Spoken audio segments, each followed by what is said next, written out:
Ya. So,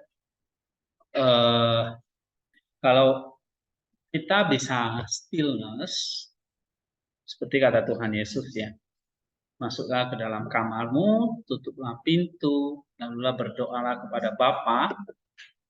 Nah, itu momen stillness. Kita di dalam ketenangan bisa melihat diri kita sendiri, yang adalah gambar Allah. Nah, begitu kamu bisa melihat dirimu sendiri, kamu tuh melihat gambarnya Allah. Ya kan? Karena kamu melihat dirimu sendiri yang adalah gambarnya Allah. Nah, dari situ kamu melihat gambarnya Allah, ya berarti kamu melihat Allah. Ya.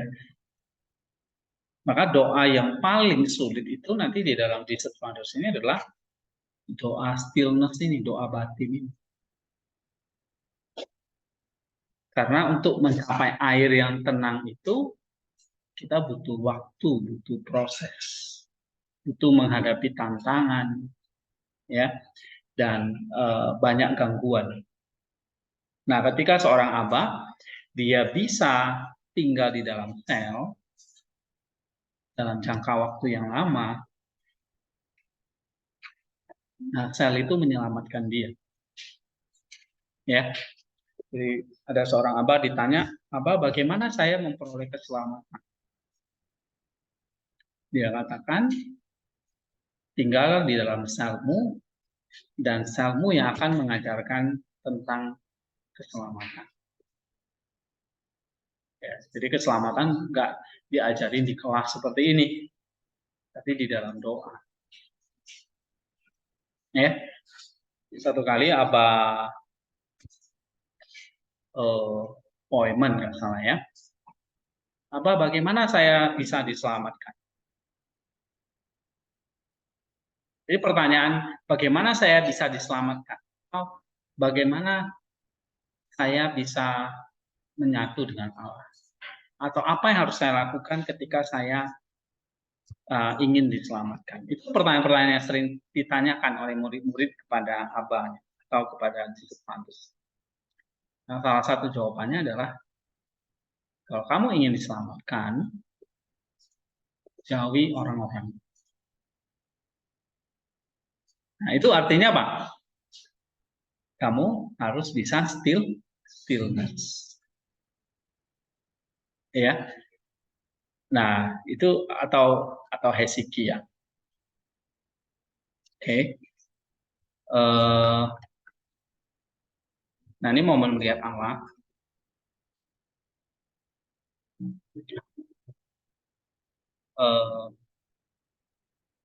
Kita lanjutkan gitu ya.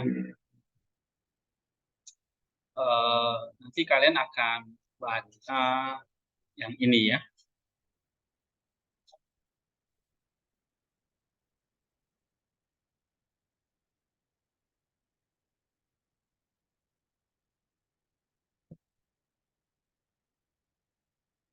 Tentang hesychasm.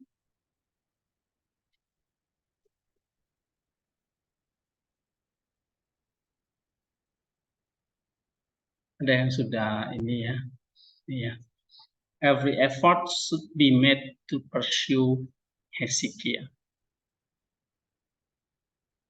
Nah, ini dia. Ini satu perjuangan yang sangat berat untuk mencapai Hezekiah ini. Contohnya misalnya seperti tadi lah. Setelah kalian makan, kalian punya waktu setengah jam sebetulnya untuk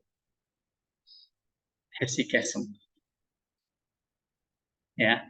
Nah, misalnya tadi saya sendiri, ketika saya mau Jesus prayer, tiba-tiba aja ada gangguan. Pikiran datang. Oh iya, tadi saya belum apa tadi? Belum matiin record di Zoom. Terus saya lagi mikir, iya ini saya kebelet, saya mau ke toilet. Gitu. Terus begitu mau duduk, tergoda dengan buka handphone. Cek WA lah segala macam. So, maka di sini dikatakan every effort harus ada dengan usaha ya untuk membuat kita mengejar hesychasm. Hezekiah.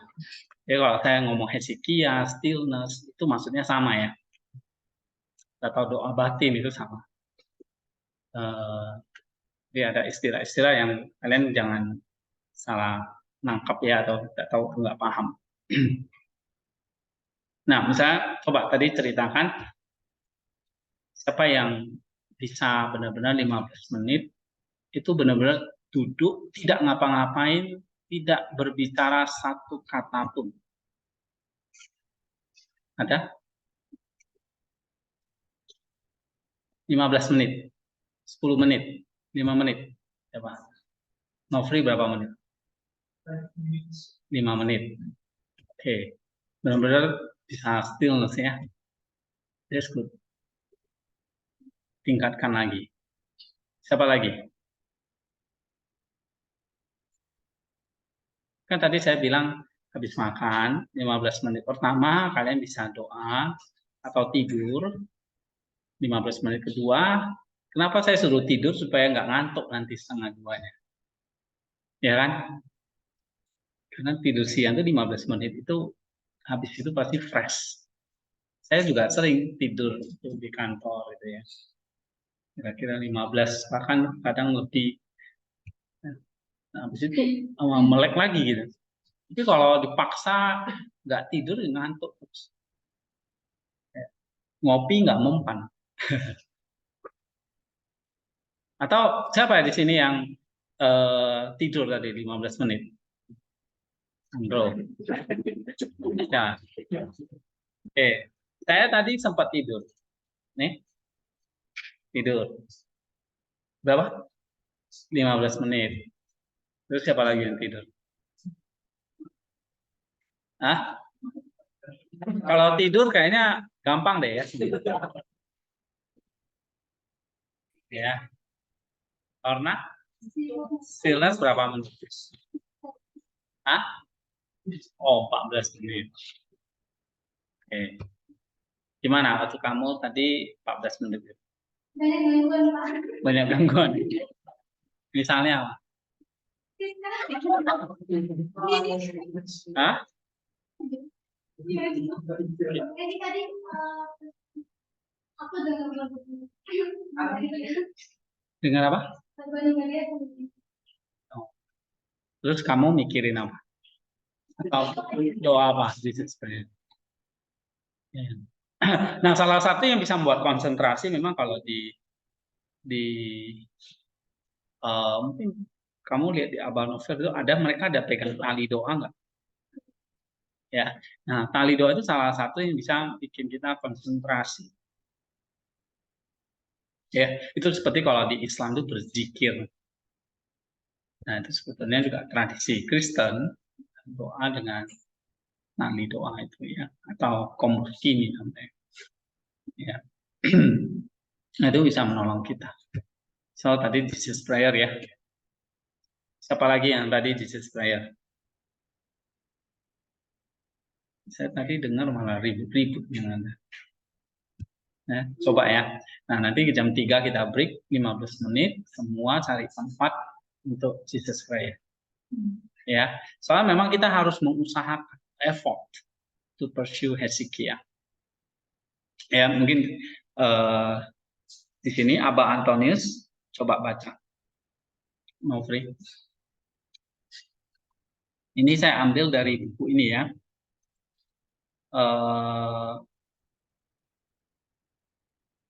John Woodley, Hezekiah itu berarti tema kedua. Ya. Tema kedua. Ini ada 21 tema ya. Nah, kita masuk ke tema yang kedua nih. Every effort should be made to pursue Hezekiah. Ini ibaratnya kalau dalam diri kita tuh organ vital kita misalnya jantung. Ya. Nah, Hezekiah itu seperti jantung di dalam spiritualitas Bapak Padang Gurun ini. Oke. Nah, kamu lihat kan di film Abah Novel itu kan dia benar-benar tinggal sendiri 60 tahun ya di situ melakukan kasih. Oke. Nah, ini di poin kedua. Nah, misalnya salah satu perkataan dari Bapak Antonius. Coba baca. Abang Antonius berpendapat bahwa biarawan tidak boleh berkhianat di atau membuang-buang waktu dengan orang-orang duniawi untuk melepaskan diri mereka dari Yesus juga, tetapi harus kembali ke dalam sel untuk mengawasi hati mereka. Iya. Jadi kalau kita udah mulai tidak waspada, kita cepat-cepat nih sebenarnya masuk ke dalam sel. Sel ini bukan sel penjara, tapi sel doa. Ya, tadi saya katakan sel doamu lah tempat mengajarkan kamu keselamatan. Karena apa? Di dalam sel ini salah satunya akan membentuk diri kita yang penuh apa? Waspada yang penuh dengan kewaspadaan batin. Jadi kalau misalnya ada pikiran jahat, ada kornea, avaris, ketamakan, percabulan, nah menyerang kamu nih, ya misalnya ini ya orang hal-hal duniawi ini, bagaimana kamu melepaskan diri? Cepat-cepat kembali ke dalam sel. Untuk apa? Mengawasi batin kita. Betul ya? Ada nggak yang punya pengalaman ini? Saya diserang pikiran jahat, terus kita langsung waspada ini. Ya, jadi kalau di waspada itu sering kan diserang kornea, misalnya aba avaris kan, aba nover itu diserang kornea, diserang avaris. Avaris itu ketamakan maksudnya ya. Nah, apa yang dilakukan oleh aba nover itu? Dia bikin cross ya kan? Dia bilang dia Jesus prayer, dia bilang dalam nama Yesus begitu, right? Gitu. Nah, itu artinya dia kembali kepada selnya. Dia ingat selnya di mana dia berada harus. Ya kadang-kadang kita bisa lost gitu ya. Kita bisa tersesat atau masuk ke dalam satu godaan area yang gelap. Tapi di dalam gelap itu ingat, kita bisa bikin terang di situ dengan apa? Terang dengan bikin doa misalnya ya. Kamu bisa bikin salib, kamu bisa bikin Jesus prayer. Nah, disitulah hadirnya terang. Nah, itu artinya kamu mengawasi batinmu. Ya kan? Kadang-kadang kita diserang oleh apa? Rasa marah gitu ya, rasa capek, rasa yang nggak enak gitu. Tapi ingat, kita harus kembali ke dalam sel. Ya kan? Di sini Abah Antonius mengatakan we hasten back to the cell. Harus kembali ke dalam sel. Seperti misalnya ikan itu akan mati kalau dia kelamaan di darat. Ya kan? Tapi dia akan hidup kalau dia kembali ke air. Right? Nah, ikan habitatnya di mana? Air. Nah, roh kita, kekuatan kita itu kekuatannya itu di mana? Doa. Itu habitat kita, karena roh kita itu harusnya roh yang berdoa. Tapi kalau kamu gak pernah berdoa, ya kamu seperti kayak ikan yang akan mati ketika ditaruh di tanah yang kering, bukan di air. Karena ikan itu kekuatannya di mana? Air. Nah, roh kita kekuatannya itu di mana? Di doa, dalam sel. Nah, ini dikatakan oleh Mbak Antoni. Oke, dari kalian apa yang kalian bisa tambahin? Ini satu perkataannya dalam banget. Rizky ya, roh itu kekuatannya di mana? Rizky ya.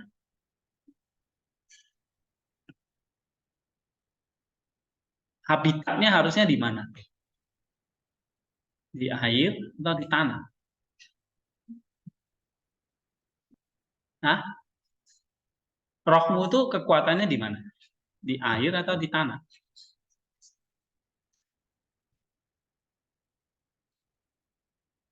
Iya, saya tanya kamu kok bingung. Di air. Mati dong. Roh kita kekuatannya di mana? Ya. Nah, seperti ikan tadi. Oke? Eh, nih, Raymond. Tadi kamu sudah pelajari tentang ketaatan, ya kan? Eh, misalnya nih, Abah Antoni mengatakan, kalau kamu mau melepaskan diri dari hal-hal duniawi, kamu harus masuk kemana? Dalam sel, ya kan? Nah, kamu kerjakan nggak tadi? Belum, Pak. Saya malah tiduran, Pak. Tadi kamu berdoa nggak? Belum. Oke. Kenapa belum? Banyak gangguan ya? Benar, banyak gangguan. Jadi kalau misalnya gangguan-gangguan itu eh, gimana kita mengatasinya? Nah, nanti kamu bisa baca di sini ya. Eh, salah satu gangguan itu adalah nanti ada pornia, ya, ada ini kita nggak bisa terbiasa hidup miskin, menderita, sederhana, misalnya makan cuma dengan satu lauk, kita nggak terbiasa lidah kita. Atau hanya makan nasi, nah ini poverty, benar-benar menjalani hidup yang benar-benar sederhana, miskin. Ini godaan ini, ya. Godaan tidak sabar, patience, oke, sombong itu godaan, judging, ya. Nah ini banyak godaan-godaan. Nanti kamu kalau baca di eh, yang ini banyak sekali di sini.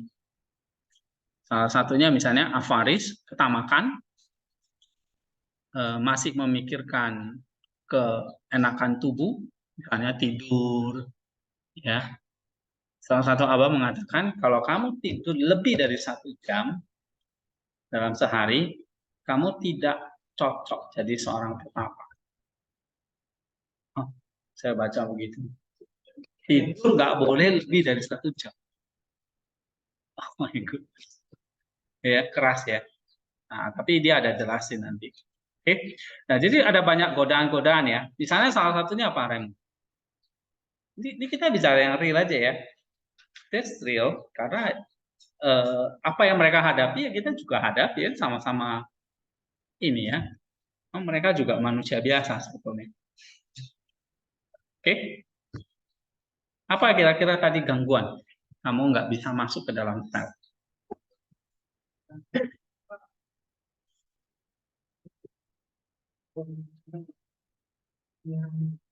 Oke, jadi kalau teman-teman suka bercanda, kamu kepingin dengar ikut ya kan? Bahkan kepingin ikut bercanda juga. Oke. Nanti di dalam salah satu perkataannya ada belajar tentang masalah ketawa. Ya, oke. Ya, itu benar ya. Misalnya kita suka bercanda, itu sebetulnya juga salah satu yang menghambat kita untuk waspada. Benar kan? Karena kalau bercandanya keterlaluan, kita jadinya jatuh dalam dosa. Kenapa? Karena waktu kita bercanda, kita lengah dalam waspada.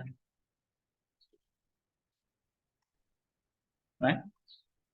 Nah, jadi gimana untuk mengurangi bercanda? Ya, gimana supaya kamu bisa stillness?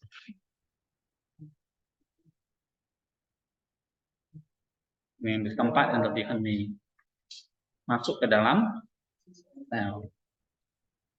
Ya. Oke. Ada yang mau tambahin di sini? Jadi kenapa kok kita harus masuk ke dalam sel ini? Karena di situ kekuatan kita, kekuatan roh kita.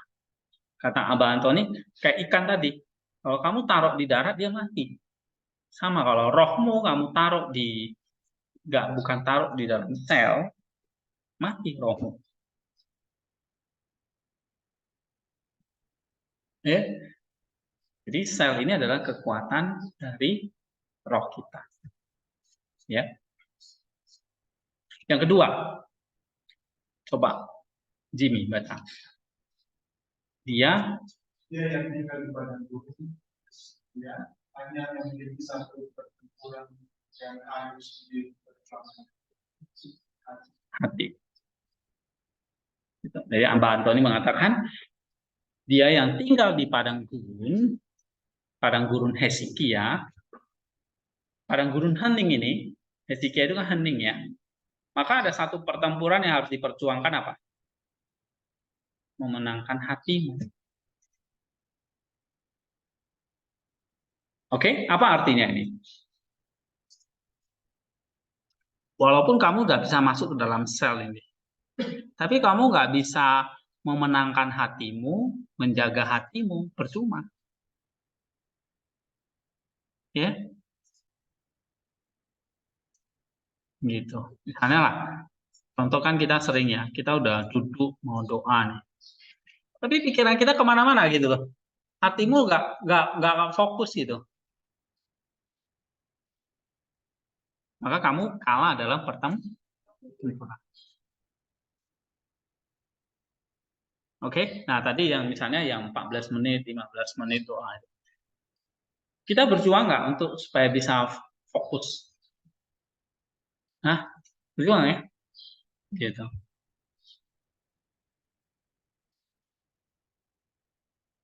Kita tergoda, paling misalnya 5 menit, kita udah tergoda untuk lihat handphone. Kita tergoda untuk pikiran kemana gitu. Atau kita tergoda untuk melakukan apa gitu. Ya kan? Kita kepingin cepat-cepat. Nah, kenapa? Karena kita masih harus berjuang memenangkan hati itu.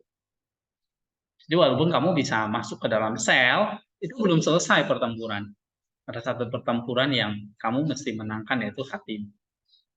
Ini kata Pak Antoni ya.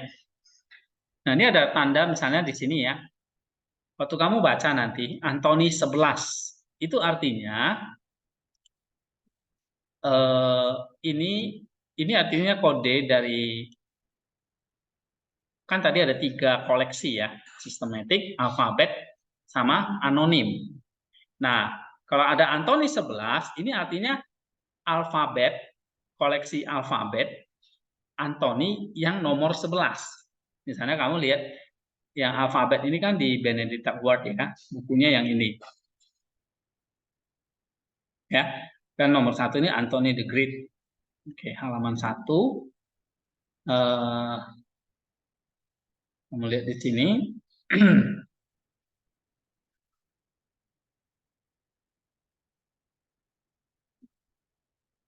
Nah, ini ada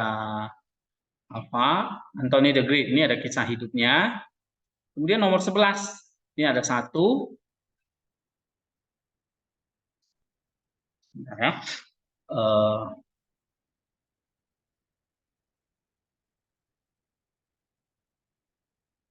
Nah, berarti kalau tadi Anthony 11, berarti nanti urut 11.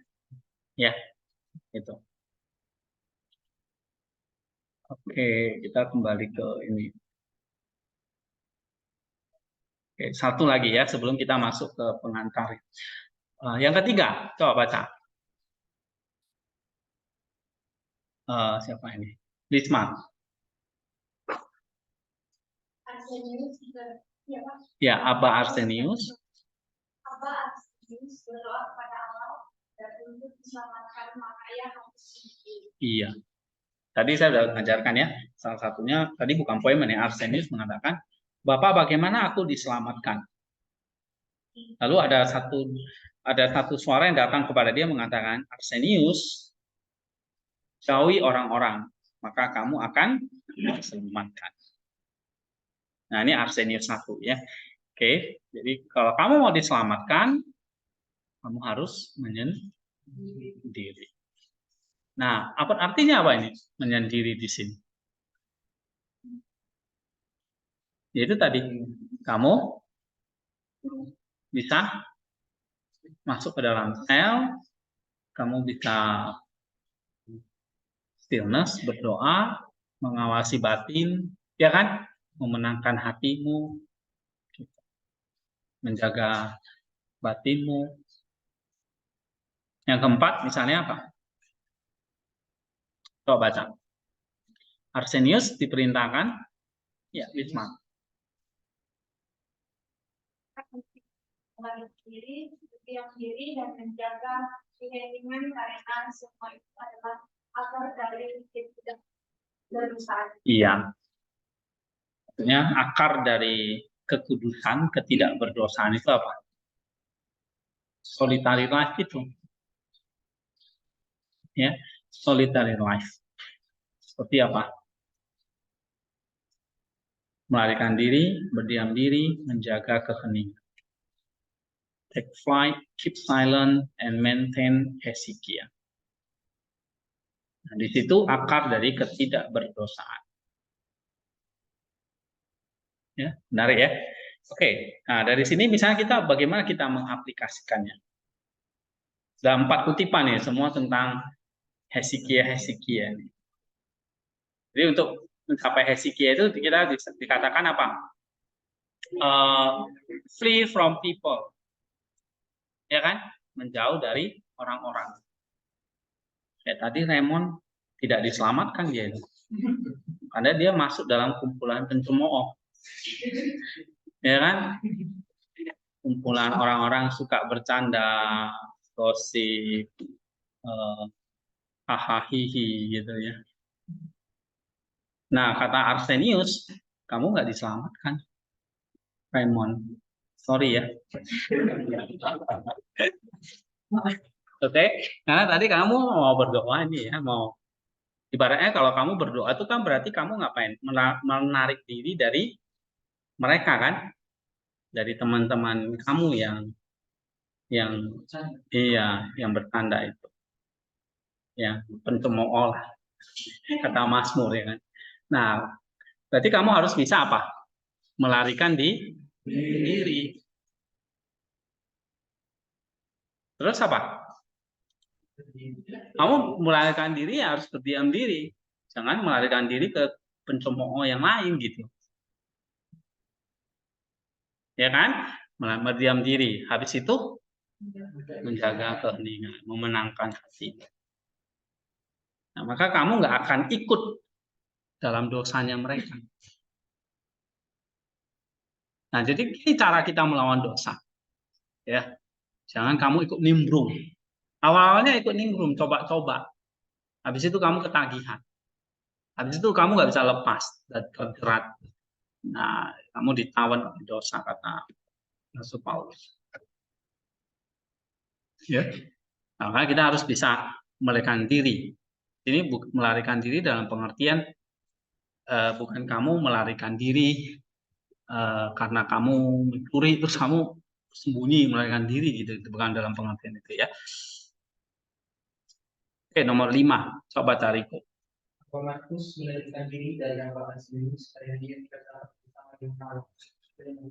Sebuah ribuan dan puluhan ribu di atas memiliki satu beda, sementara manusia memiliki.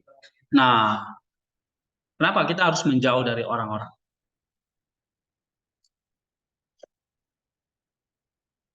Karena orang-orang itu ribuan kehendak, kamu nggak bisa penuhi itu. Ya, jadi kalau hidupmu dikehendaki orang ya kamu kasihan banget. Tapi kenapa kita lari dari orang, tapi kita mendekat kepada Allah.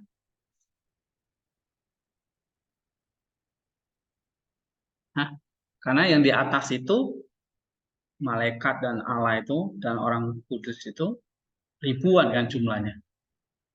Tapi semuanya punya satu kehendak untuk kita apa? Ya kan? Mereka cuma punya satu kehendak yang baik buat kita. Tapi kalau kamu berkumpul sama orang-orang, kamu akan gampang gitu.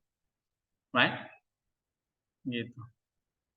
Karena dunia ini begitu banyak macam kehendaknya. Nah, ini kata Arsenius ya. Arsenius 13 ini. Ini lebih enak mana? Ikut yang satu kehendak atau yang ribuan? Hah? Satu kehendak kan? Gitu. Benar nggak? Nah, ini Hizkia serius banget nih. Coba. Benar. Kamu seriusnya memikirkan apa? Coba, saya kepingin tahu.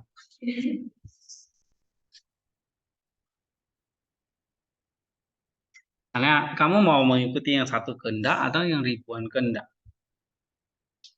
Satu aja susah ya. Lagi yang banyak banget. Tuh. Nanti misalnya kalau kamu punya suami atau istri ya. Satu kan suamimu atau istrimu kan. Kehendaknya itu banyak banget.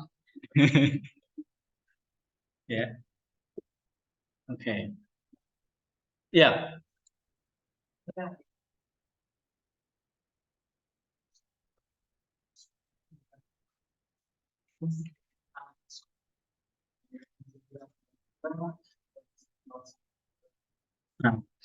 Memang tidak ada kita semua.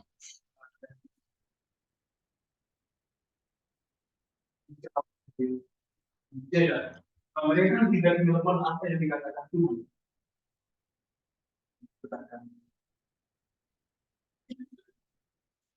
enggak juga. Enggak juga. Orang-orang Desert Fathers itu justru mungkin lebih banyak memberitakan Injil daripada kita. Ya, walaupun misalnya kita akan lihat, loh dia kan sendiri terus kapan dia ketemu orang ya? Misalnya kita mikir gitu ya. Tapi kamu jangan salah, kehidupan dia itu memberkati banyak. Sehingga juga banyak orang yang percaya. Jadi walaupun dia nggak membilang Injil dari door to door gitu, tapi perkataan dia, ada orang yang datang mencari dia, minta nasihatnya bertobat. Gitu. Ya.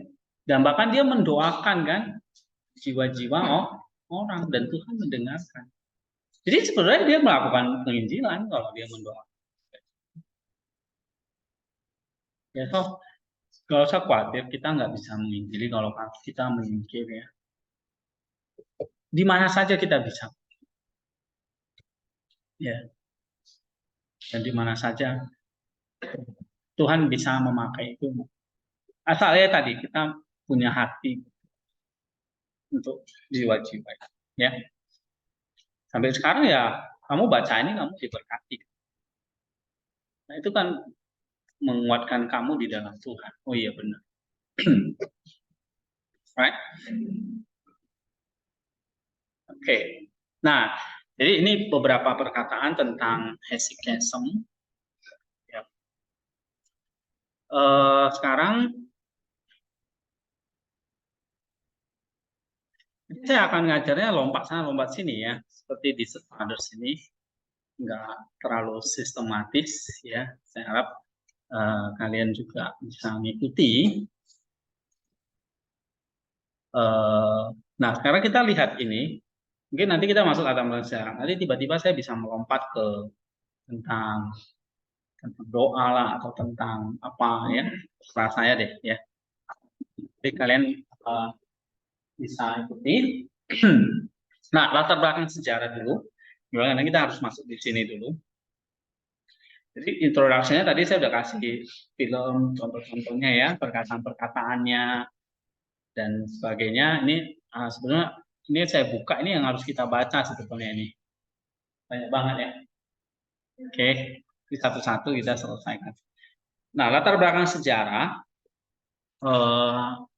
kita ini ada satu ikon atau lukisan lah ya, ini bukan ikon kehidupan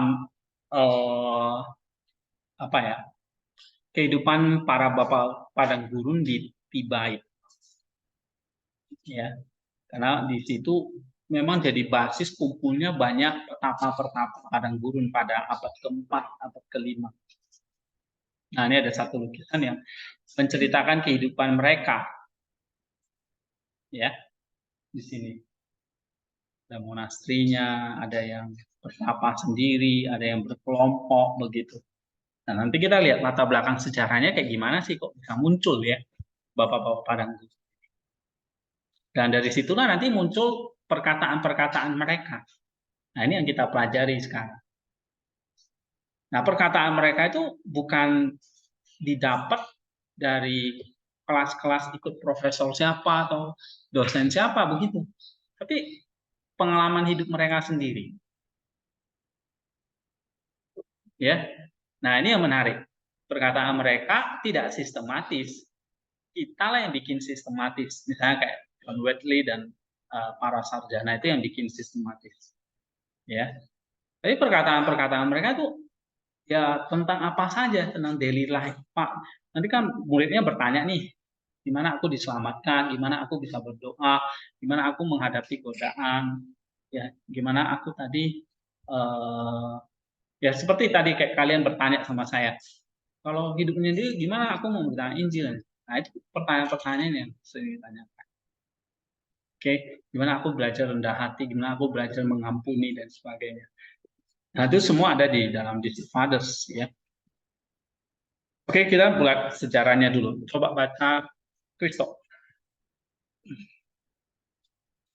Koleksi apotek mata atau perkataan para bapak berasal dari awal mula monastisme Kristen. Pada abad keempat, Mesir, Suria, Palestina, dan Arab adalah tempat lahirnya monastisme. Nah, monastisisme tahu nggak? Kehidupan dia biara ya atau larva. Oke, terus? Setiap bentuk kehidupan biara dicoba, setiap jenis eksperimen, setiap jenis pertapaan yang ekstrim. Itu semua dicoba, mulai dari sendiri, yang ekstrim, di situ semua berkumpul, bertumbuh. Kira-kira di abad keempat di Mesir. Tapi sebenarnya bukan hanya di Mesir, ada juga di daerah Syria ya, sekarang Suria, kemudian daerah Palestina, sekarang ya ada ya Yerusalem situ, dan di daerah Arab itu banyak tumbuh subur monastisisme pada abad keempat. Betul lagi? Monastisisme tentu saja lebih tua daripada Kristenan, tapi ini adalah perkembangannya dalam tradisi Kristiani dan dalam banyak hal tidak pernah terlampaui. Oke, itu sebenarnya lebih tua dari kekristenan karena monastisisme itu dari zaman sebelum Kristus itu sudah ada pertapa-pertapa begitu ya. Kalau kita lihat dalam konsep agama Buddhis, Hindu itu kan banyak pertapa-pertapa. Ya. Jadi nggak aneh sebetulnya monastisisme itu. Oke, terus? Akar monastisisme barat ada di timur dan kebijaksanaan padang gurun. Pengalaman tentang cara hidup ini telah membentuk sumber utama, meskipun sering tidak dikenal Kristen selama berabad. Iya. Jadi kalau kehidupan Kristen yang modern seperti aliran Protestantisme itu tidak lagi kenal istilah monastisisme. Jadi kekristenan Barat itu sebetulnya ada yang tidak lagi setuju dengan kehidupan biara. Ya, contoh gereja-gereja Protestan, karismatik itu udah nggak ada kehidupan biara. Makanya kalian mungkin akan merasa aneh gitu ya, yang dari gereja Protestan tuh kok menyendiri gitu. Ya. Nah, padahal itu sudah ada dari sebelum kekristenan, kehidupan biara itu sebenarnya sudah ada. Oke, sampai sekarang misalnya dalam gereja Katolik di barat ya, dan gereja yang di timur itu misalnya gereja Ortodoks itu masih ada monastisismenya. Yang kerja ada aliran Protestan seperti Luther, Calvin, itu mereka sudah nggak ada karena mereka menentang monastisisme. Ya, oke, coba kita baca lagi. Pusatnya adalah Mesir.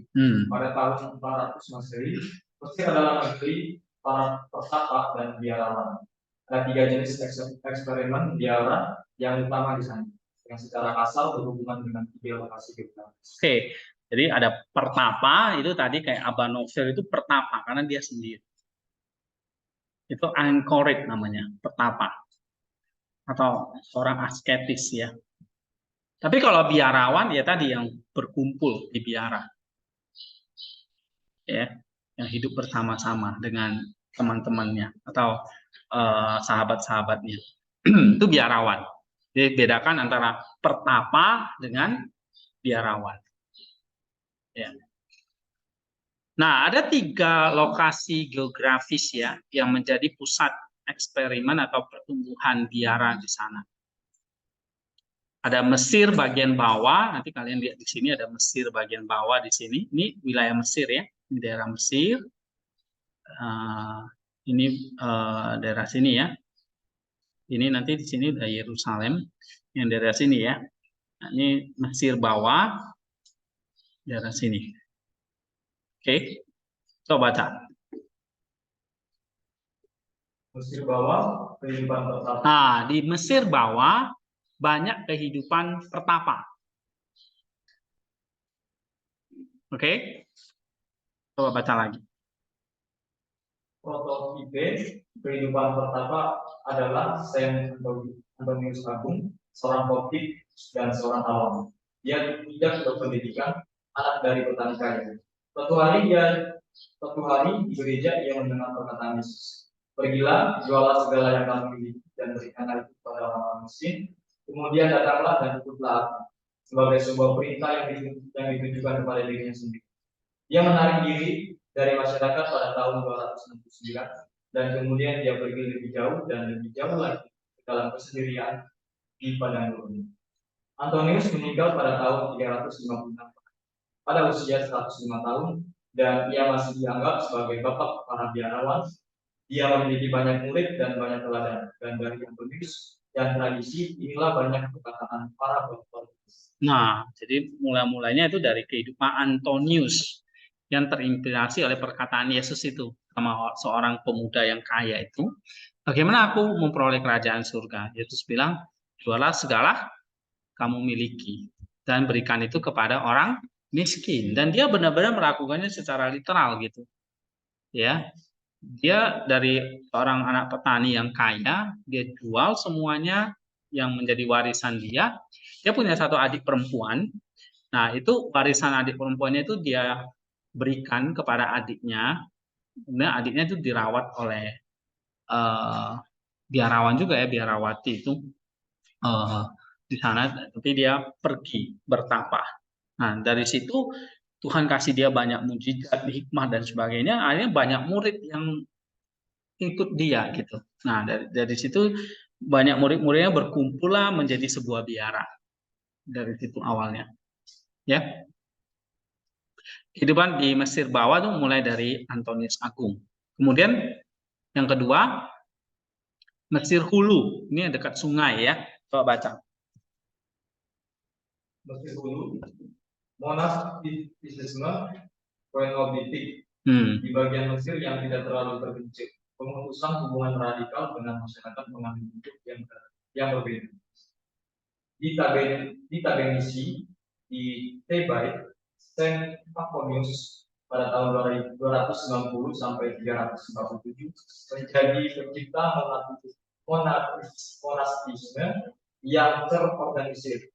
Ini bukan pertapa yang dikelompokkan di sekitar seorang bapak rohani, tapi komunitas saudara yang bersatu satu sama lain dalam pekerjaan dan doa. Hanya ada sedikit perkataan yang dilestarikan dari wilayah ini, tapi eksperimen Pachomian sangat penting dalam pengembangan monastisisme. Iya, jadi Saint Pachomius bisa dikatakan sebagai pencipta monastisisme yang sudah lebih terorganisir.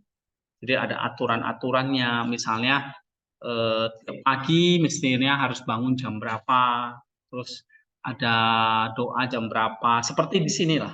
Nah, itu sebetulnya adopsi Pachomian gitu. Seminar-seminari di Katolik, kemudian diadopsi oleh seperti kita di Protestan ya.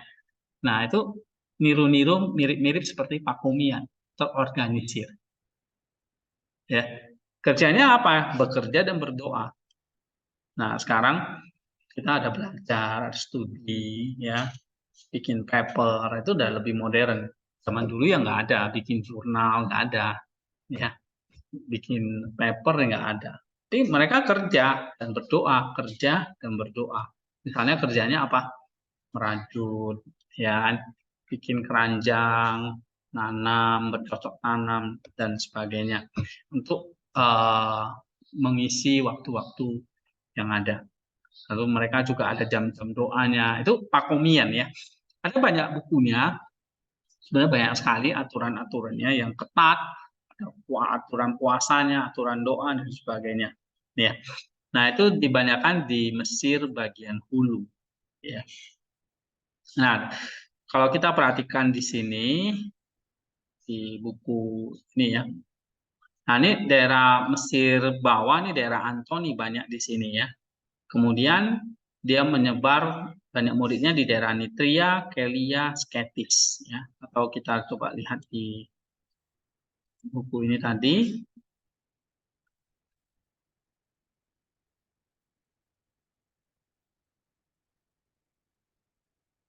Lihat peta Mesir pernah kan?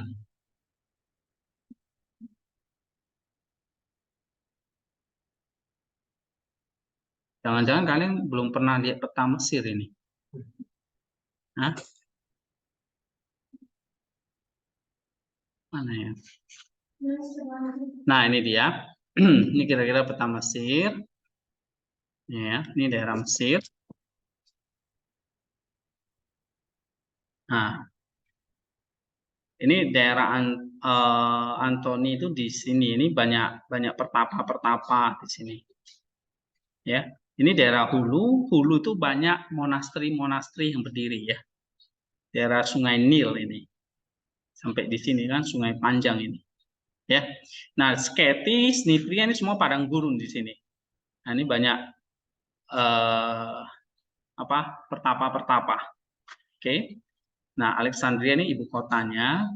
Di sini daerah yang subur, yang kaya dan daerah perdagangan di sini ya.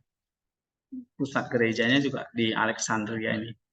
Oke, tapi padang gurunnya banyak di sini dari Mesir Selatan sampai utara ini. Tapi paling banyak berkumpul di daerah Mesir bawah di sini.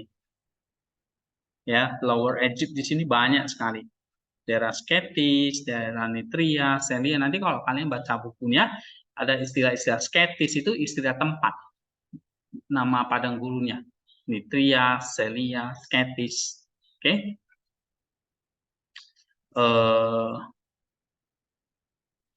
Oke, ini daerah Mesir, ini sampai daerah Tabenesi ya. Nih, paling ujung di sini.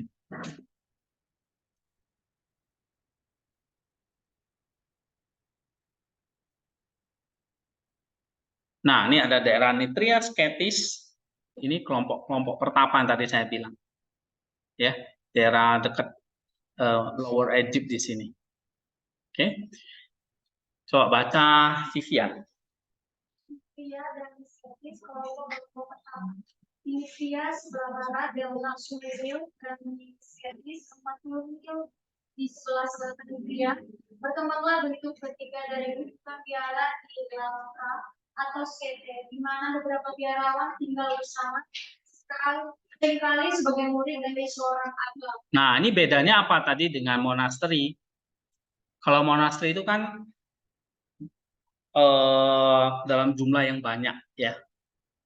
Tapi kalau umumnya di daerah Nitria dan Sketis ini cuma beberapa orang kumpul, tapi ada seorang aba yang jadi gurunya. Nah, ini berbeda seperti di monasteri ya. Oke, coba baca lagi. Nitria lebih dekat dengan Alexandria dan membentuk pintu gerbang alami ke Sketis. Ini adalah tempat pertempuran antara dunia dan padang pasir di mana para penduduk seperti Yohanes Kasia pertama kali dapat melakukan kontak dengan tradisi padang pasir.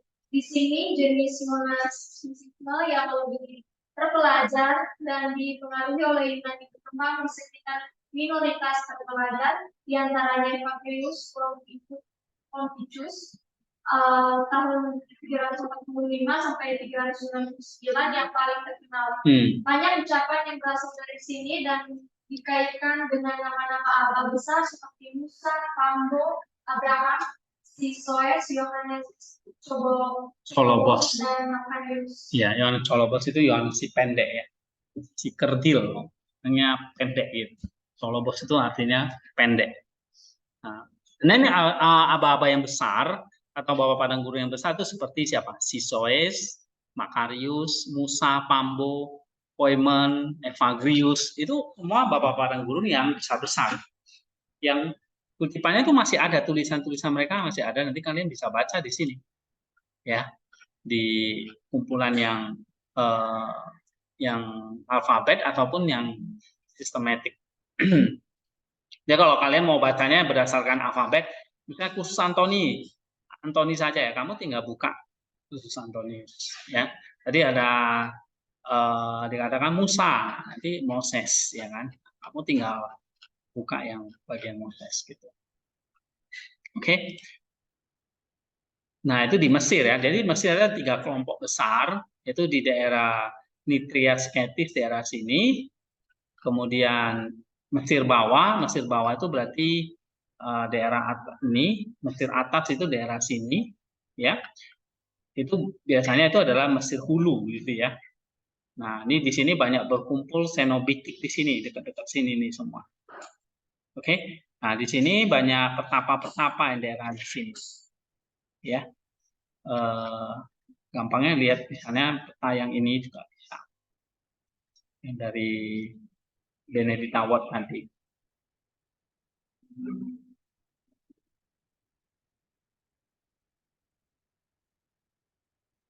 Ini ya. Nah, ini daerah ini ya. Ini daerah-daerah Mesir dulu. Ini semua banyak berdiri biara-biara ini. Oke. Nah, yang paling banyak menghasilkan petapa-petapa besar ini daerah ini. Nitria dan Sketis. Nih, 3 ini. 1, 2, Celia juga ya. 3 tempat ini. Oke. Sekarang kita baca yang ini lagi.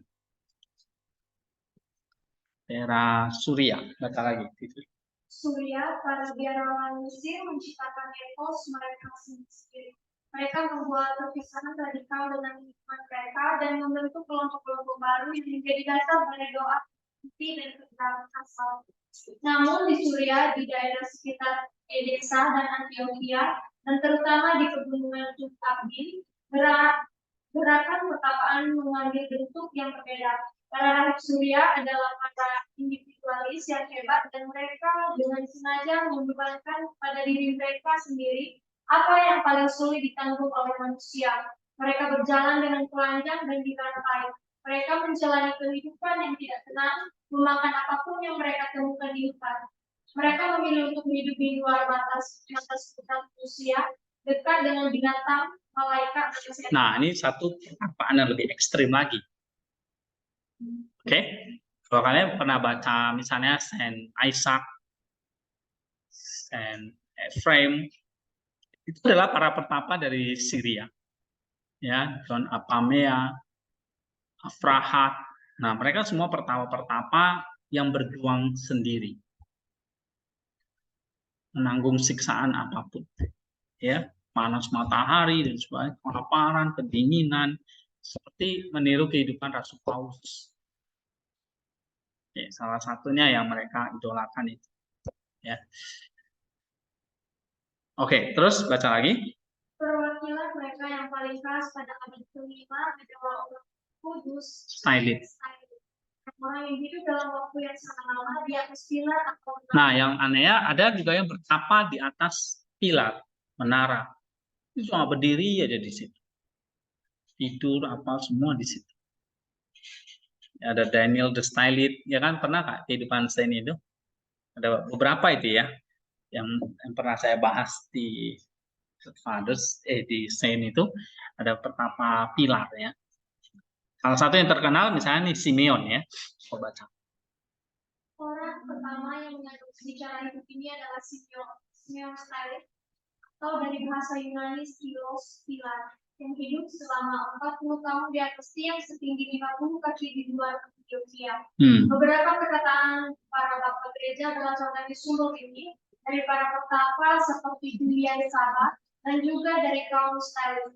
Legenda bahwa Simeon Styles bertobat dan menyembuhkan seekor naga yang buta, menunjukkan baik sifat muda, didekati maupun kepeduliannya untuk mengkomunikasikan kebijaksanaan yang telah diberikan oleh perkataan ini. Iya, oke. Ini Simeon Styles kan saya pernah bahas ini ya, kehidupannya kayak gimana. Oke, sekarang Asia Kecil. Coba baca ini, Eka.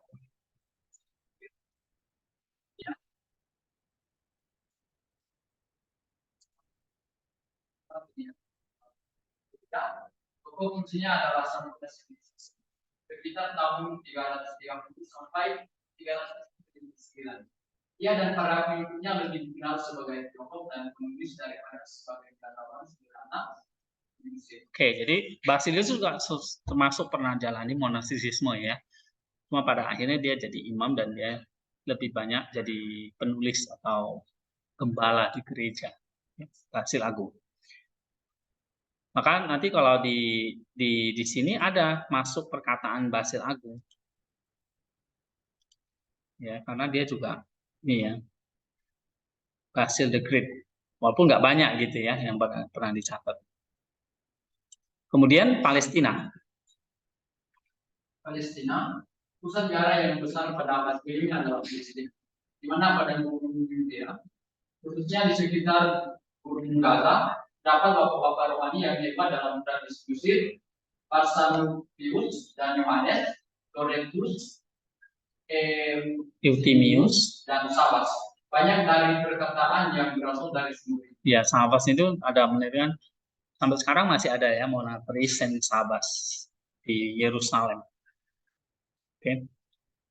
Ada monasteri Ekaterina, Saint Catherine itu juga masih ada di Mesir ya. Ini juga jadi kalau daerah Pachomius di sini Upper Egypt ini berarti Cenobitik ya. Di sini ada Tabenesis, ada daerah Tibait. Ini daerah Pachomius punya. Banyak monasteri-monasteri di sini. Tapi kalau Antonius ini banyak kelompok-kelompok kecil yang kurang terorganisir. Ya, yang banyak mengikuti dia lalu mereka bikin kelompok-kelompok sendiri. Nah, Antonius nanti dia punya murid, nanti muridnya memuridkan gitu. Oke, nah ini Antonius. Kemudian ini kayak kelompok-kelompok dari Sketis, Nitria, ini banyak pertapa-pertapa tunggal di sini. Pertapa-pertapa hebat. Tadi saya sebutkan Yohanes Solobos, ya salah satunya. Sisoes, ya, Poimen. Nah ini pertapa-pertapa hebat di sini, yang dekat Alexandria. Jadi ada 3 kelompok besar ya, kelompok Sketis, kelompok Antoni, dan kelompok Pachomius. Nah ini sejarah singkatnya ya, gitu. Oke, sekarang kita lihat apa yang dimaksud dengan perkataan para bapak ini. Ya, kita yang belum baca. Dewi Purnamasari. Ya, baca.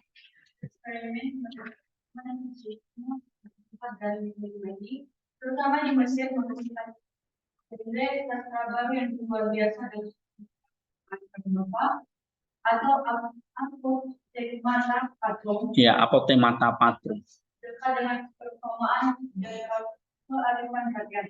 Tema dan anekdot mereka masuk ke dunia abad dan terus lanjut hingga ke Rusia pra-revolusioner kita atau kehidupan berbagai bapak-bapak berikut juga memberikan pengaruh besar, terutama yang terbesar kehidupan Saint Antonius oleh Saint Athanasius.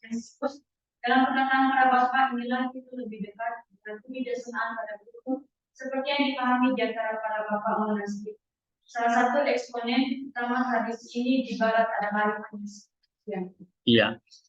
Nah, misalnya yang mulai mencatat tentang kehidupan para bapak ini para bapak padang gurun ini salah satunya adalah Saint Athanasius yang menulis biografi kehidupan Antonius the Great tadi, Saint Anthony the Great. Ya, oke. Istilah Latinnya adalah apothemata patrum, artinya perkataan para bapak padang gurun, ya, atau perkataan para bapak aja.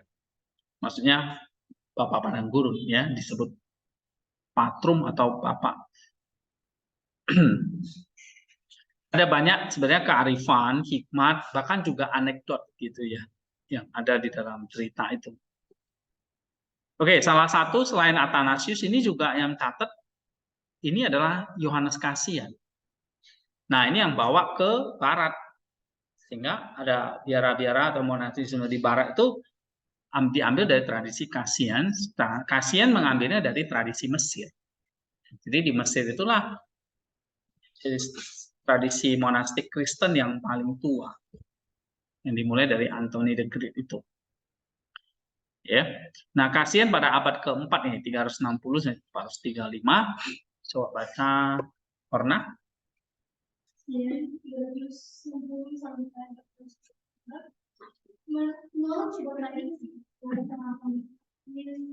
sebagai seorang pemuda dia bergabung dengan sekolah daerah di Bethlehem, tapi segera meninggalkannya dan pergi untuk mempelajari di Mesir, di mana ia sangat dipengaruhi oleh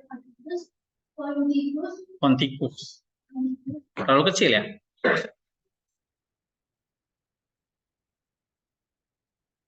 Oke, itu salinannya. Terus dia kemudian menjadi diakon di gereja Konstantinopel. Dari sana dia diutus oleh Saint Yohanes Chrysostomos dalam sebuah misi kepada Dionysius pertama karena di Roma.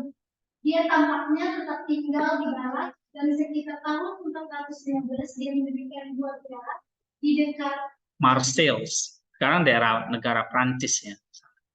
Terus di sana dia menulis dua buku dan conference. Nah, conference ini aturan-aturan tentang biara ini yang paling terkenal yang diadopsi oleh gereja Roma ya, oleh gereja Barat.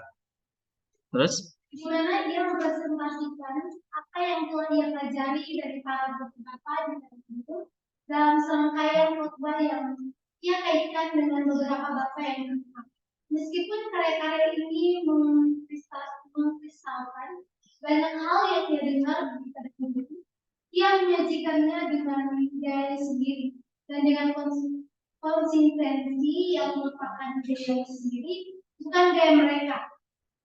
Terus karya-karya ini menjadi karya klasik di barat. Kutipan dari karya-karya ini berlimpah dalam aturan Saint Benedictus dan konferensi merupakan bagian dari bacaan Kompan setiap malam gereja Benedictus. Iya, jadi kemudian ajaran Kasian ini juga diteruskan oleh Benedictus ya. Maka ada biara-biara Benedictus sampai sekarang masih banyak itu ya di daerah Eropa sana. Italia, di Prancis ya. Itu biara-biara Benedictusnya banyak. Salah satu karya Kasian ini yang terkenal adalah Conferences ya. Ini mesti dibaca sih sebetulnya ya. Karya Kasian sini ya. Bukunya ada di Libgen, tinggal kalian klik aja Kasian Conferences, nanti muncul banyak sekali. Ada beberapa buku dia. Oke, sekarang Iskia baca. Tradisi monastisme berkawal sampai barat tempat kali meskipun juga dikenal melalui karya-karya dari hal ini mengenal perang hukum dan laut langsung tradisi lisan mata mereka mensistematisasikannya sesuai dengan apa yang mereka pahami. Meskipun karya-karya mereka terutama karya sangat bermanfaat dan penting, namun bukan dalam karya-karya itu ajaran Oke, terus Untuk itu, perkataan para bapak sangat berharga. Ini adalah perkataan-perkataan singkat yang awalnya disampaikan kepada individu pada kesempatan tertentu dan ditulis. nah, jadi apotemata patrum itu sebenarnya satu perkataan-perkataan singkat, ya, yang diajarkan pada satu kesempatan tertentu. Misalnya mereka lagi kumpul, lagi ngobrol gitu ya. Nah, itu ada yang catat. Dan itu kemudian dilestarikan sampai sekarang. Dan ya memang banyak yang hilang sih. Tapi ada beberapa yang akhirnya sempat diselamatkan gitu. Ya, dan kita bisa pelajari sampai sekarang. Ya kalau nggak ada ya kita nggak tahu ada perkataan para bapak gitu. Oke, coba baca lagi. Kelompok-kelompok biarawan akan menciptakan perkataan dari diri mereka atau belakang biarawan yang sekarang terus diingat oleh mereka. Dan inti dari perkataan-perkataan ini akan dibesar dan dibentuk kembali seiring dalam waktu. Ada koleksi alfabet dari perkataan dalam bahasa Yunani. Ada lagi koleksi perkataan anonim dalam bahasa Yunani yang dikenal sebagai koleksi anonim. Koleksi yang paling terkenal di barat adalah koleksi sistematis, di mana perkataan tersebut telah dikumpulkan menurut kategori. Iya, jadi ada alfabet, ya, ada anonim, dan yang terakhir ini sistematis. Jadi ada 3 bukunya yang utama ya di situ. Terus Bahasa asli dari perkataan-perkataan ini mungkin adalah bahasa Koptik atau Yunani. Catatan-catatan perkataan ini ditulis dalam bahasa Koptik, Syria, Yunani, Armenia, dan kemudian bahasa Latin, bahasa-bahasa Slav. ya, kemudian akhirnya banyak diterjemahkan. Umumnya mungkin awalnya bahasa Koptik dan Yunani ya. Kemudian akhirnya diterjemahkan ke bahasa-bahasa lain seperti bahasa Latin oleh Cassian dan sebagainya. Ya. Terus lagi Perkataan-perkataan ini melestarikan kebijaksanaan pada hukum yang tidak terstruktur dalam bahasa yang sederhana. Ini adalah catatan bersifat praktis yang diberikan dari pengalaman panjang dalam disiplin biara dan. nah, jadi kebanyakan catatan-catatan praktis gitu. Berarti tadi Anthony mengatakan, ya, kalau kamu ingin diselamatkan, ya kamu masuk ke dalam selmu dan jaga batinmu, sederhana gitu, ya. Seperti ikan kalau ditaruh di tempat yang kering akan mati. Ya, catatan-catatan praktis ya. Tapi itu adalah pengalaman hidup mereka yang panjang di dalam disiplin berdoa tadi yang pertama itu. Oke, coba baca lagi. Karena alasan ini mereka tidak selalu konsisten satu sama lain dan mereka selalu perlu dibaca dalam konteks di mana mereka diberikan. Nah, jadi kita juga harus lihat, jangan selalu diambil secara literal, lihat konteksnya. Misalnya dia katakan, bagaimana aku diselamatkan? Ya kamu diselamatkan harus melarikan diri dan berdiam diri dan berdoa. Oh kalau gitu berarti melarikan diri itu, misalnya kita nggak lihat konteksnya. Kalau ini ada perkataan Bapak Guru, oh berarti kita apa ya? Disuruh melarikan diri kemana nih? Ke hutan kah kemana kan gitu ya? Nah dia harus lihat konteksnya. Terus baca lagi. Nah kemudian tidak selalu konsisten satu sama lain ya. Kayak tidak seperti sistematik teologi atau dogmatika yang bisa pas sama ya. Kadang-kadang perkataan mereka satu dengan lain kok kayaknya bertentangan gitu. Nah itu karena mereka memang tidak berkumpul di satu tempat lalu membukukannya secara sistematis, enggak. Itu cuma dari pengalaman hidup mereka yang mereka sampaikan gitu. Jadi kayak ada tetua-tetua, ada apa ya istilahnya petuah gitu ya. Petua dari tetua gitu. Petua-petuanya ya, nasihat-nasihatnya. Tapi nasihat-nasihat bukanlah gagasan abstrak gitu ya, yang bisa diterapkan tanpa pandang bulu, tapi satu contoh dapat yang dikatakan dalam situasi-situasi tertentu. Jadi kita juga perlu hikmat untuk mempelajarinya, ya. Tidak perlu setiap perkataannya itu kita tidak perlu tergesa-gesa untuk menerapkannya, tetapi kita pelajari apa yang bisa kita terapkan dalam situasi kita gitu katanya. Oke. Gambar ini contoh di daerah Kelia dan Verme, tadi kan saya sudah tunjukkan ya.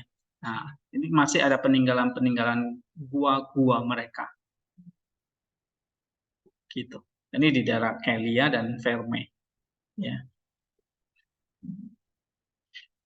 Nah, sekarang kita masuk ke ajaran apotematanya atau perkataannya.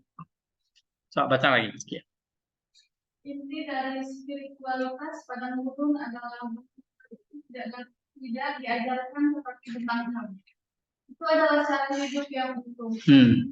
Itu bukan doktrin esoterik atau rencana praktik asketis yang telah ditentukan sebelumnya yang akan dipelajari dan dipelajari. Oke, makanya tadi saya katakan perkataan para babung itu sebetulnya tidak sistematis. Apa yang dipikirkan waktu itu oleh mereka ya mereka katakan gitu sesuai konteksnya. Nah, kitalah nanti yang bikin sistematisnya, ya. Misalnya ada koleksi dari yang diterjemahkan oleh John Wortley ini ya dari bahasa Yunani. Nah, dia ahli di dalam Fathers. Dia menolong kita terjemahkan dalam bahasa Inggris. Tapi sudah sistematis gitu. Tapi awalnya kehidupan perkataan mereka itu sebetulnya bukan kayak ajaran di kelas, tapi itu kayak sharing pengalaman hidup. Nah, itu maksudnya dari bukan diajarkan, tetapi sesuatu yang ditangkap, artinya yang dihidupi, ya, atau yang diterapkan. Bukan kayak doktrin yang esoterik atau kayak ada rencana A, B, C yang tersusun gitu, enggak. Oke, coba baca lagi. Bapak atau abah tidak sama dengan guru dalam ajaran budaya. Penting memahami hal ini karena sebenarnya tidak ada cara untuk berbicara tentang cara berdoa atau ajaran spiritual para bapak guru. Mereka tidak memiliki cara yang sistematis. Mereka memiliki kerja keras dan pengalaman seumur hidup dalam berjuang untuk mengarahkan kembali setiap aspek tubuh, pikiran dan jiwa kepada Tuhan. Dan itulah yang mereka bisa. Iya, jadi ajaran mereka memang nggak sistematis. Nggak ada mereka nyusun silabus dulu ajar ya kan, kayak kita di sini. Nggak sistematis. Dan perkataan-perkataan mereka ya kemana-mana gitu tentang apa yang mereka hidupi. Tapi berjuang, katanya di sini berjuang untuk mengarahkan kembali setiap aspek tubuh, pikiran dan jiwa kepada Tuhan. Ya, terus itu juga yang mereka maksudkan dengan doa. Bukanlah kegiatan yang dilakukan selama beberapa jam setiap hari. Oke, jadi kalau misalnya kayak Anthony, dia nggak lihat doa ini harus jam 5, terus nanti lagi jam 9 malam, jam 5 pagi, enggak. Ya doa ya dia doa aja terus gitu, tanpa henti. Karena bukan kegiatan bagi dia. Tapi satu kehidupan yang diarahkan terus-menerus kepada Tuhan. Ya, nah kalau kita kan lain ya, kita ada jam-jam doanya nih. Sudah dilakukan gitu ya. Ada Vesper, ada Martin dan sebagainya. Nah, kalau di kehidupan mereka enggak gitu ya. So, baca Lirin. Abah Agapun berkata, doa adalah kerja keras dan perjuangan yang hebat sampai nafas terakhir. Dan ada kisah yang diceritakan tentang Abah Lut. Abah Yusuf datang kepada Abah Lut dan berkata kepadanya, Bapak, sesuai dengan kekuatanku, aku menjalankan panggilan yang berat dalam hal berdoa dan berpuasa, berdiam diri dan bermeditasi, dan sejauh yang aku bisa, aku mengendalikan imajinasiku. Apalagi yang harus aku lakukan? Dan sesepuh itu bangkit dan menengadahkan tangannya ke langit, sehingga jari-jarinya menjadi seperti nyala api, dan dia berkata, jika kau mau, kau akan menjadi nyala api. Nah itu, aneh kan? Ngerti nggak maksudnya cerita ini?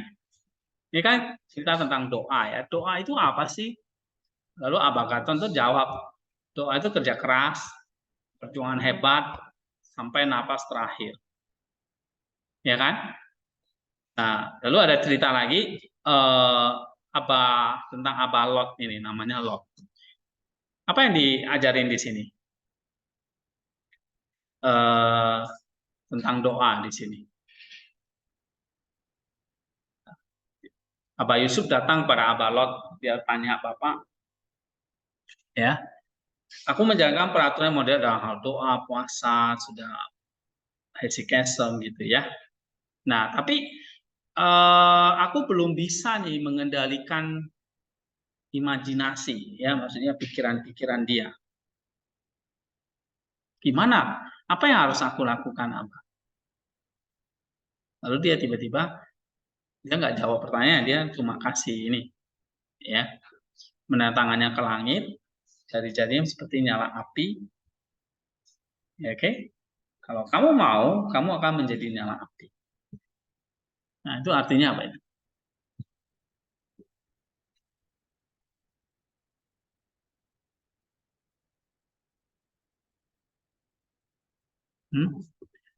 Oke, jadinya akan nyala, akan ada api. Nah, jadi di sini orang mengajarkan bahwa waktu kamu berdoa, berpuasa, berdiam diri, bermeditasi, itu kamu jangan lakukan hanya itu jadi kegiatan doang gitu. Ya. Tapi bagaimana itu mendatangkan apa? Mendatangkan apa? Terang, mendatangkan cahaya, anugerah. Sama kayak gini. Kamu nggak ada matahari nih. Lihat ke matahari, arahkan jarimu ke sana, dan kamu akan lihat jari-jarimu itu seperti terang, pantulan cahaya. Nah, kamu harus jadi seperti itu. Jadi waktu kamu berdoa menyatu dengan cahaya itu, menyatu dengan terang itu. Ini sekali lagi tadi kita bahas tentang hal yang supranatural. Jadi doa itu bukan sesuatu yang bisa hanya secara natural. Secara natural itu ya pastinya secara sistematis. Doanya harus begini, begini, begini, begini, begini. Ya kan? Tapi kalau kita lakukan itu hanya berdasarkan hal yang natural, nggak ada supranaturalnya ya, nggak ada faith-nya.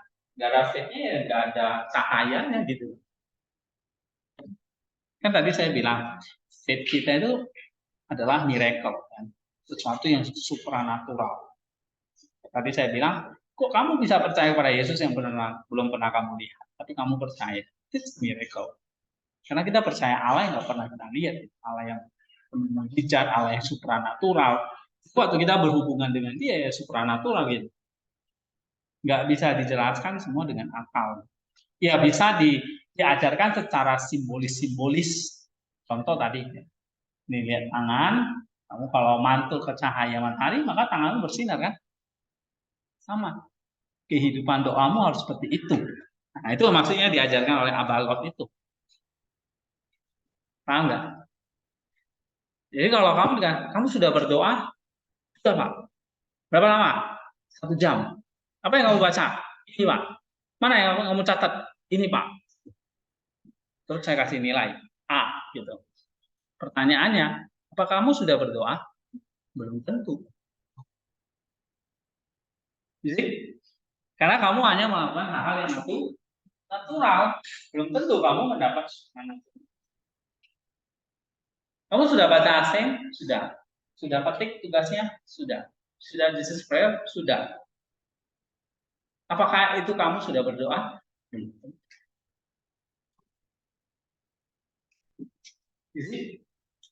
Gitu ya. Maka berdoa itu ya seperti apa itu bilang.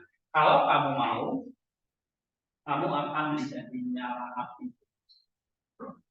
Dari mana kita bisa menjadi nyala api?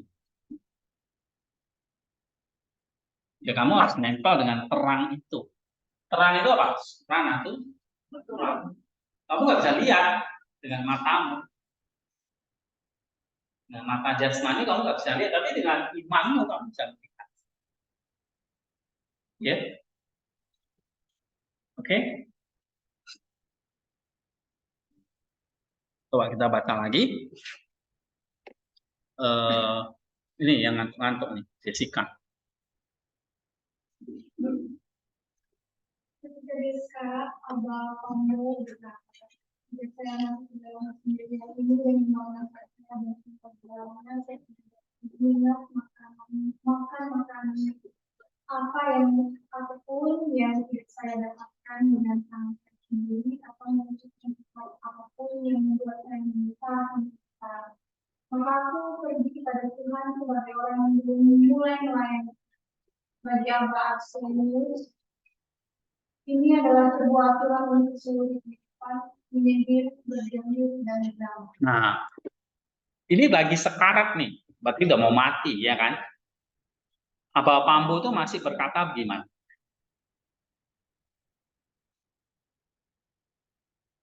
Ya, aku masih mau masuk ke dalam selku, aku masih mau diam, aku tidak bisa mengingat makanan apapun, aku kayak yang tidak bisa, dan aku mengucapkan apa kata-kata yang buat saya menyesal. Aku belum melayani Tuhan. Ini artinya apa ini?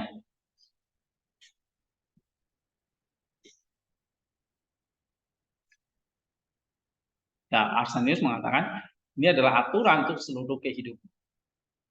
Menyendiri, berdiam diri, dan berdamai. Artinya apa ini? Abah Pambu itu kok mengatakan gitu?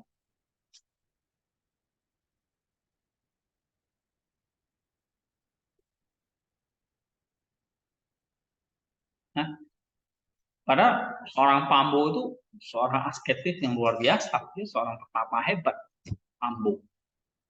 Dia masih mengatakan ya seperti itu. Ya, nah ini artinya apa? Bahwa kehidupan doa, menyendiri dan sebagainya itu nggak pernah ada habisnya gitu. Nggak ada rumusnya gini. Oh ya, aku sudah mencapai kesempurnaan, gitu.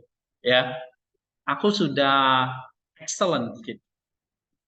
Mampu mengatakan setiap saat saya terus akan belajar sampai saya mati. Oke,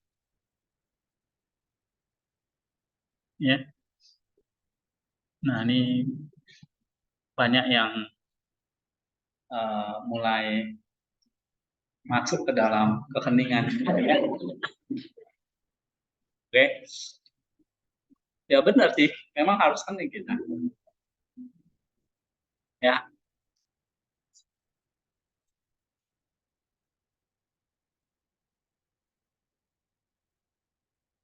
ini ada sebuah ilustrasi desain Pacomius ya. Dia lagi renung, menulis aturan diara dalam kesendirian.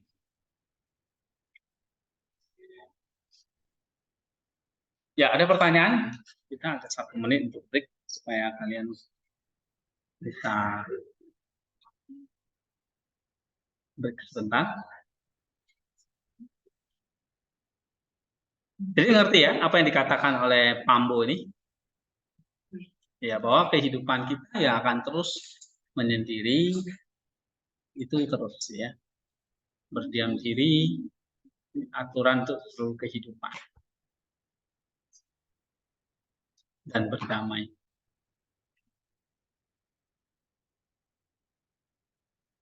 Oke, kalau nggak ada, nanti kita lanjutin tentang peranan seorang bapak rohani di dalam Jesus Fathers. Ya. Dan ada topik-topik lain ya, tentang kesederhanaan, tentang perbuatan baik, amal, ya. Lalu tempat pertapaannya seperti apa, doa, dan kesimpulan. Ini contoh salah satu sel doa mereka ya, di gua seperti ini. Ya. Ini ada cave-nya di situ.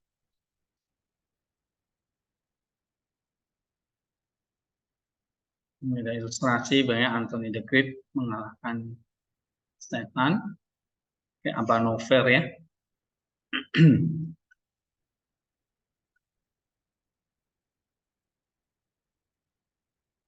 Oke, kita take break dulu 15 menit, kita masuk lagi.